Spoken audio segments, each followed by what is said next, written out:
MLC ఎన్నికలో Congress BRS పార్టీలు కుమ్మక్కు రాజకీయాలకు పాల్పడ్డాయని బీజేపీ రాష్ట్ర ఉపాధ్యక్షులు ఎన్వీఎస్ఎస్ ప్రభాకర్ ఆరోపించారు. ఒకే ఒక్క సీటు కోసం సిపిఐ కాంగ్రెస్ తో తాకట్టు రాజకీయం నడిపిందన్నారు.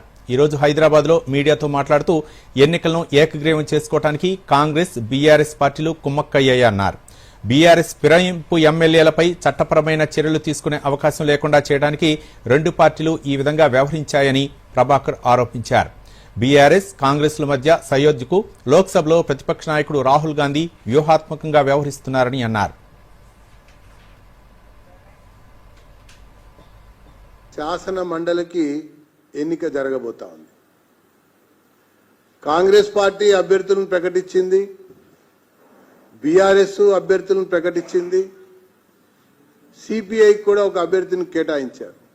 ఈ ఎన్నికని ఏ రకంగా అయినా సరే ఏకగ్రీవం చేయాలని చెప్పని ఆలోచనతో బీఆర్ఎస్ కాంగ్రెస్ కలిసి కుమ్ముక్కు రాజకీయాలకు పాల్పడ్డట్టుగా మనకు కనబడతా ఉంది. ఇంకొక వైపున బీఆర్ఎస్ పార్టీ ఈ ఫిరాయింపుల పైన సుప్రీంకోర్టు వరకు కూడా కేసులు వేసింది. ఈ ఫిరాయింపుల పైన స్పీకర్ చేంబర్లో కూడా కేసులు ఎలాగో ఉన్నాయి, నడుస్తున్నాయి.